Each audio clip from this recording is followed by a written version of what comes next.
Welcome back, everyone, to the Strength and Weakness podcast. We are your hosts, Ellen and Morgan, and today we're going to do something a little bit different. We'll introduce you to that in just a minute. But first, should we share a messy moment? We have many to choose from. Yes, we were just talking about all of our messy moments. It's kind of funny, as we were talking about our messy moment, we realized that our messy moments actually overlapped because if you joined us for the last two podcasts, you got to hear all of our stomach flu and norovirus excitement. And what's really odd is I came online and was like, Ellen, so crazy. I got food poisoning this weekend. And she was like, I got food poisoning. And then I was like, I felt nauseous for like a week. And she's like, I felt nauseous for a week. So we realized the norovirus has a little sublet for moms. And it's like, oh, You're not going to heal all the way. You're going to remain nauseous. And then That's right. throw up again. I think it would have been great if you said, and that's when we realized we're both pregnant. So.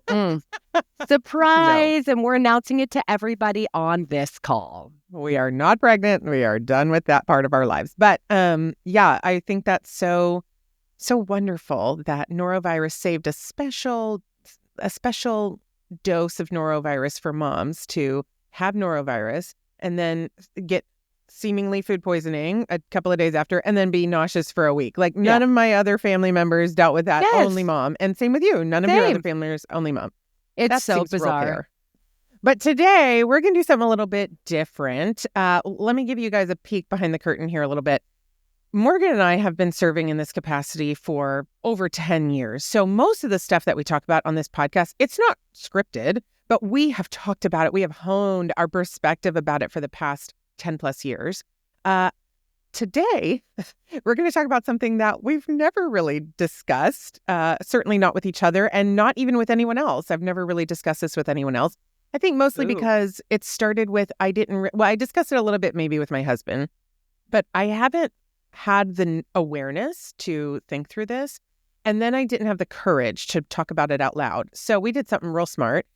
Before honing our perspective on this, we're just going to talk about it to the masses and work it out together while all of you listen. So bear with us. Verbal processing at its finest. I actually love verbal processing and prefer it. So here we are. Yeah. Well, see, you're better at that because you're an extrovert. I'm an introvert. That's terrifying to me. I like to process through it internally, package it up nicely, and then let other people in. You're so much better spoken when you verbally process in the moment. So we'll see how this goes. But we're going to talk today about the allure of femininity as told by two same-sex attracted female Christians, which before you call your elders and tell on us, let me explain that we're not just going to sit here and talk about how great we think women are and why. We're going to talk about how those attributes that we find so alluring about femininity tie back to God and his attributes. And so the reason I started thinking about this is because I was thinking about femininity and the allure of femininity, what's so great about it, what is so captivating about femininity. And then I realized, some of these aspects we obviously find in God. We were made in his image, and so he has these attributes as well. That really gave me such a different perspective of who God is and his allure and his mystery and just his intrigue that we can feel. And so I think it flipped the script a little bit for me. Instead of seeing it as this one-way relationship where God woos us, we're his bride, he's our bridegroom, it sort of flipped it to, it can be a two-way relationship where he's intrigued by us, but we're equally intrigued by him. And that's what helps to make up this connection that we experience with him. So with that disclaimer put out there that we're not just going to be here lusting after women for a straight half hour, Morgan, what do you find so appealing about women as a same-sex attracted woman? Yeah, that's a great question. And we hope that I think with all of our podcasts, whether you are same-sex attracted or you're just joining to, find valuable resources, I do encourage you to put yourself in the shoes where it might not be what it is about women that's so alluring or so appealing or mysterious, but it really could be heterosexually attracted people as well. There is always something that allures us or that intrigues us about sinful things and even non-sinful things. But I think, there's always something that draws us to places that we shouldn't go. And I think this is a really healthy exercise for anybody because it when you can stop and think and process, like, what is it that draws me to this situation, this person, and what am I looking for that's not being met from God? I think it takes us back to the last podcast we did, which is there's always a deeper desire behind what we're looking for. So, not avoiding your question. Here we go. Well, No. let me just say, I love that you said that, because I think you're right. It's not just what we find alluring about femininity as to same-sex attracted women, or what heterosexually attracted men find alluring about femininity. I do think there is an inherent intrigue, allure, mystery about femininity that even heterosexually attracted women can appreciate, right? Like, I think this is when we admire our friends or our daughters or our mothers. Like, I think it's wrapped up in that whole I am woman. And I think a lot of it comes from knowing thyself better and appreciating those aspects about self, thus appreciating it in other people, and then attributing those to God. So yes, this is not just us being same-sex attracted and we have an inside track to these aspects. Everyone can see and appreciate these. And another disclaimer I'll say before we jump in is we are not here to perpetuate culturally constructed gender stereotypes. We're not saying, we really love that girls like pink and boys like blue. No, we're not here to perpetuate any of that kind of stuff. We're talking about the intrinsic qualities of femininity, yes, but I think even those qualities every human can relate to, right? In different ways, obviously. But we're talking about those that are generally more so seen in women and femininity. But again, it is a generalization. It's not a hard and fast rule. Absolutely. So for me, my same-sex attraction started when I was like 7th grade. So, somewhere between 10 and 12. And what's really interesting for me was what was so alluring about it was that it was typically with older women, which I think is something interesting in and of itself. But I mean, most of it came around basketball for me. So it was a lot of coach player relationship. And when I started to think through this, I'm like, wow, what was it that was so alluring about that? And I think there's a lot wrapped up in that. If anybody, has played a sport before, or even like a teacher-student relationship, which everybody has been a student at one point, right? There is an admiration. There is a wanting to, an approval seeking, right? You want to be approved. And I think with these relationships, I started to realize, I like the attention. So I like attention that's being given to me. I like approval. And then also I like being wanted. And that was something that definitely started to manifest itself as I got older, was that I wanted somebody to choose me. And it's really interesting that we're having this conversation today, and I'll share a little bit more about this. But I realized a lot of my route in searching for relationships with women came from this desire to be wanted and to be chosen. And the interesting part, right?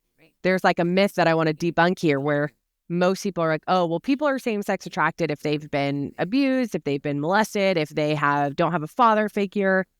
I had none of those things happen, and I have an incredible father. So I have very, very limited negative feelings towards my childhood upbringing. So I can't put myself in that category and say, I wanted to be wanted and chosen because I didn't have one of those.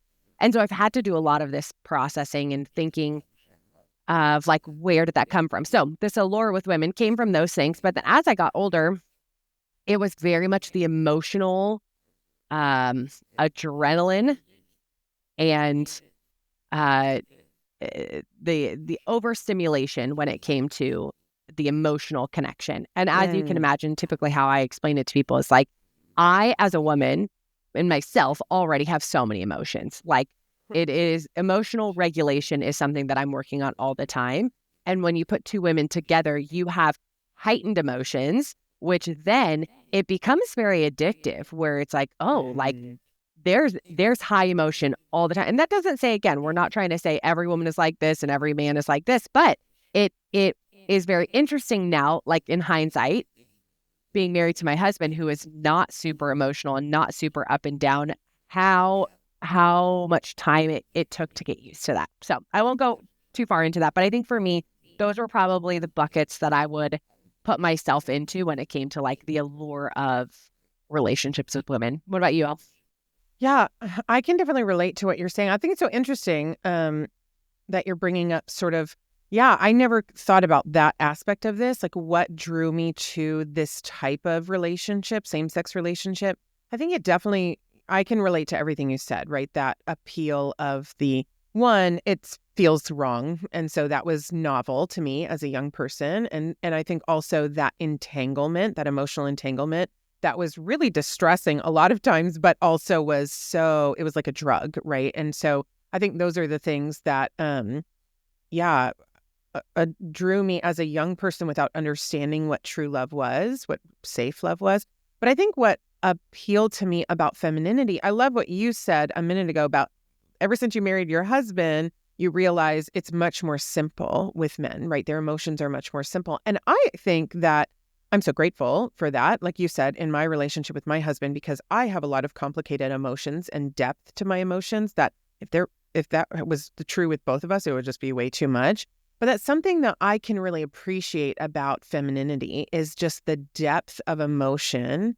And I think that that leads to this, that depth of emotion allows us to love so fiercely and therefore draw on this quiet, unexpected strength, which I find really appealing about femininity. And again, not even in a sexual, romantic way, but just in a admiration way about femininity in general, even about my own self and in a very admiring way, just platonically with other friends, but especially as I look at it in God, right? Like I even think about what we went through in childbirth, what every mother has gone through in childbirth, that, the first thing that you experience in your motherhood is violence. Like there's this very violent and traumatic experience when you're pregnant, when you give birth. And ever since I gave birth, like nothing is the same. My brain chemistry is different. My body is different. The way that I think and feel is different. And it will never go back. Like it's a real crisis in development when you have a baby in a way. But mothers, I think it's humanly impossible to birth a baby unless you have that depth of love and fierce protection for your offspring that you can draw on in order to survive and help your offspring survive through that trauma and, violence. So I think that's what I really appreciate about femininity is when you look at a woman, especially compared to a man, generally, again, right, you wouldn't assume that woman is able to draw on fierce will and do, so much more physically than that man would be able to do through something like childbirth.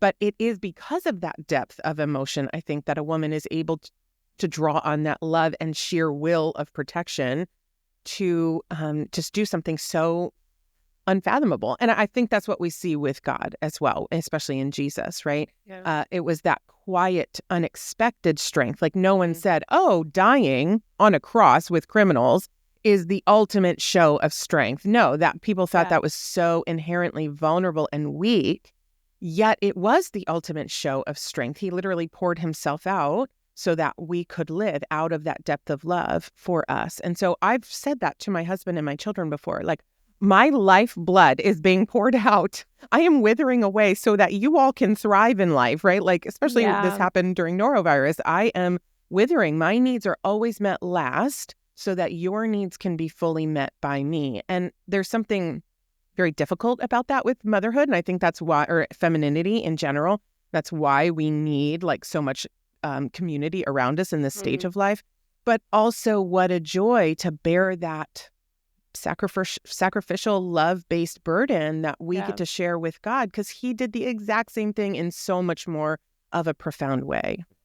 Yeah, and I'm curious, Ellen, like, did you know that going into these relationships with women? Like, right, you talked about like the quiet strength, you talked about the depth of emotion when you were after you got past like, oh, this is wrong, and I like that, right? That what you mentioned. At what point did you realize that the depth of emotion was what was keeping you in these relationships? Or was there something else that was alluring about it that was like, oh, that's also what's keeping me here? Yeah. I think it was the comfort. I think women were more safe, felt more safe to me, and more comforting to me, maybe because they were a little bit more understandable than men to me, because I am a woman. Yeah. But also that quiet strength is what always allured me to different women, right? Like, oh, wow, I wouldn't expect that she has this skill or ability or strength, and it's unexpected. And so that was always very appealing to me, intriguing to me about just femininity in general, but even certain relationships that I had. And then I think the depth of emotion allowed me to feel more seen than I thought was possible with a man, right? Because men, right, even my husband, right, like he writes me a card and he's like, "You're so great. I hope you know how great you are. You make our life so great. Love, your husband."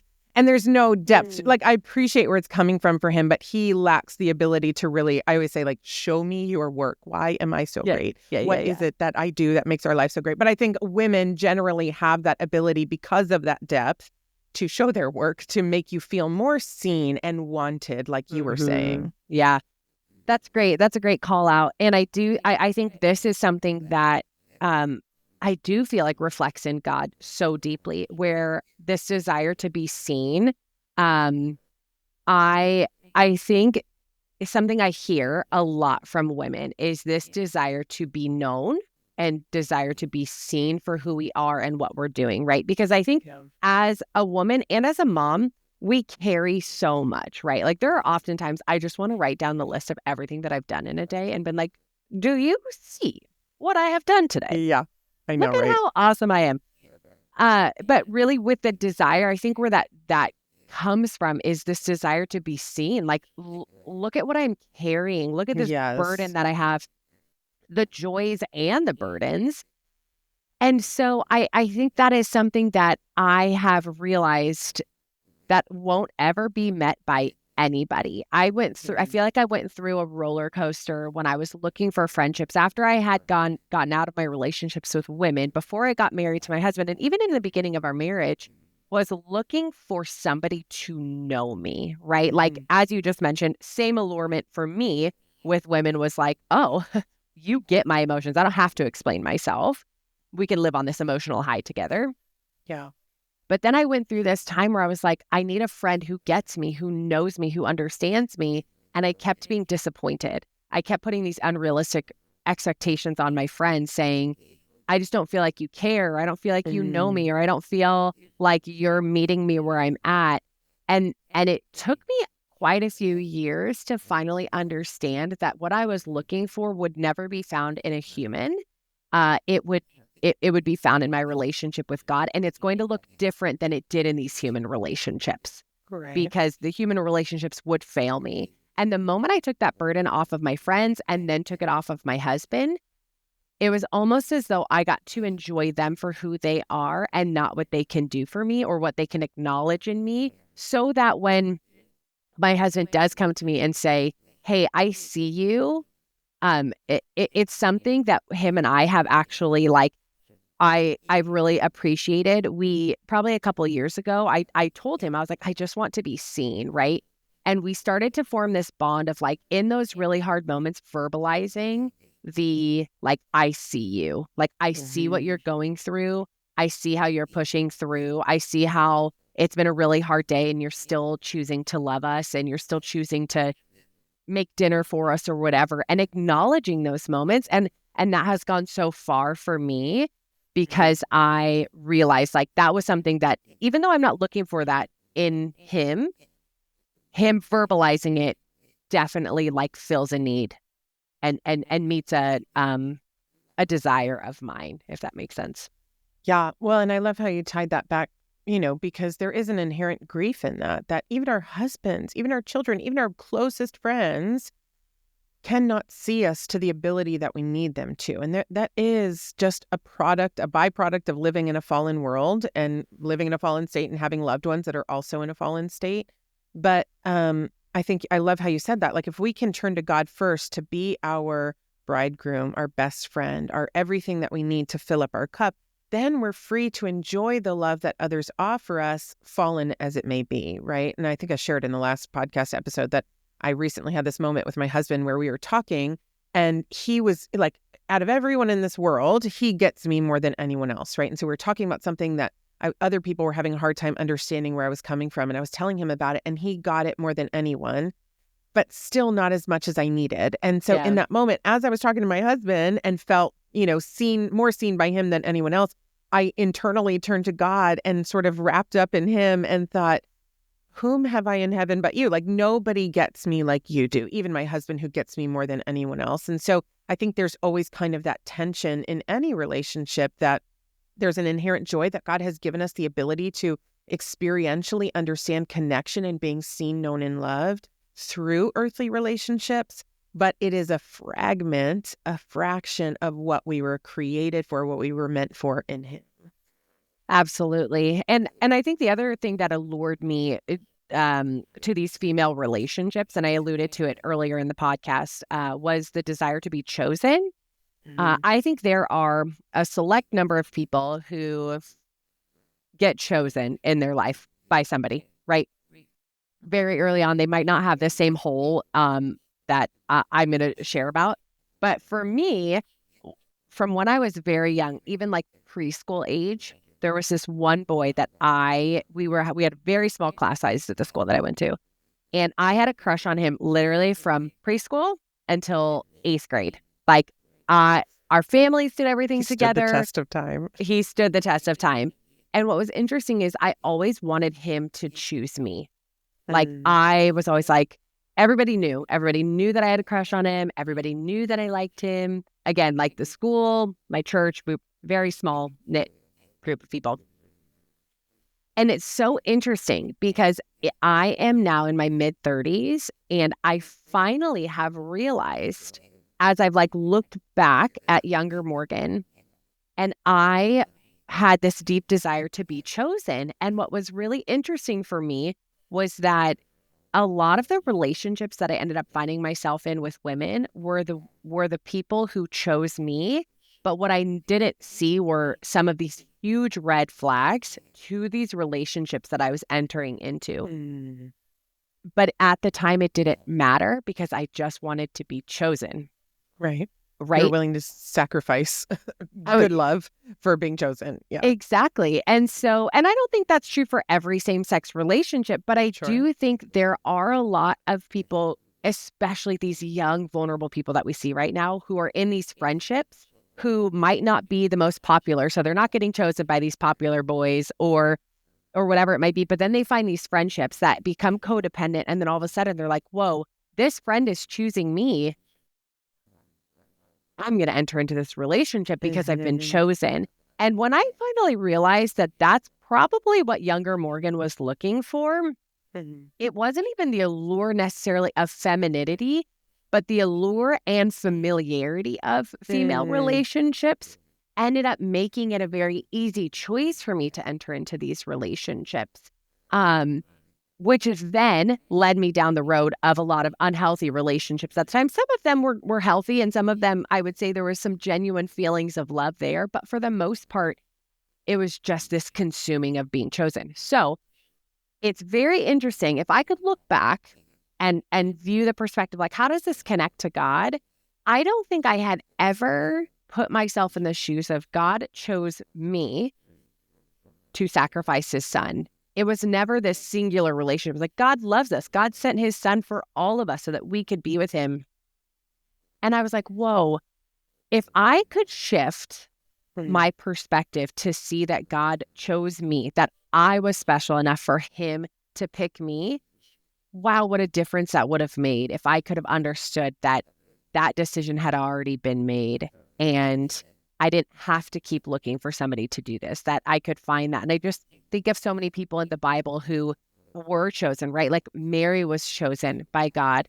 I mean, I could just literally list everybody in the Bible, but like really, really putting myself in their shoes and be like, wow, these were very special moments that God chose to use these people. And I feel like as I've leaned more into that, as I've gotten older, I feel like I have more compassion on younger Morgan, where I'm like, oh gosh, like, I wish that you would know that you were special enough at that time. You were special enough in these relationships that God chose you and saw you.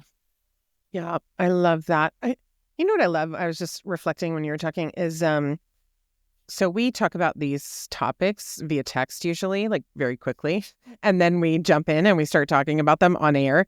And I think we both had different ideas of what this prompt meant. And I think like what I hear you saying is what drew me to these early relationships in my life with women that I could have found in God.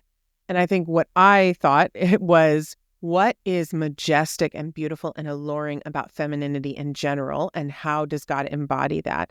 And I think we've talked about both today. And so I love that we can see both. We can see like, this is what I was looking for in earthly relationships, to be chosen, that familiarity, that safety, that comfort.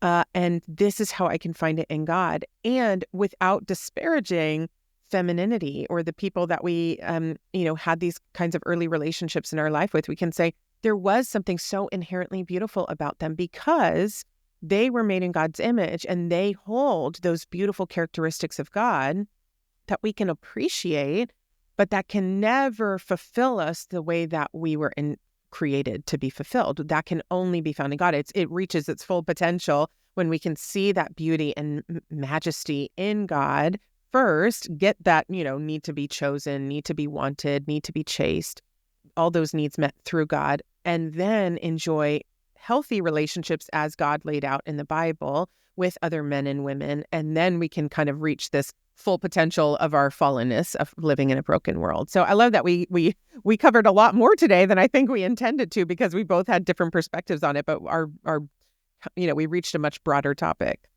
Yeah. And I think as we close up, I do think it is so interesting, right? We even touched on like, I'm an extrovert, you're an introvert, how we verbally process. And I think the beautiful part about this podcast is that there are people listening who are going to relate more to your perspective and more to my perspective. And that even like how we both view God differently, how we both view femininity differently, like two people who can have similar experiences with same-sex relationships can have two vastly different perspectives on all of these things that can end up being truth, right? The truth in God is the same for both of us, even though it can look different. And so, yes, I know that we do have another podcast coming where we're going to continue this conversation, and we'll see if it shifts at all, or if we end up bringing in two completely different perspectives again. But we hope that you join us on our next episode as we continue the discussion around the allure of femininity. We'll see you next time.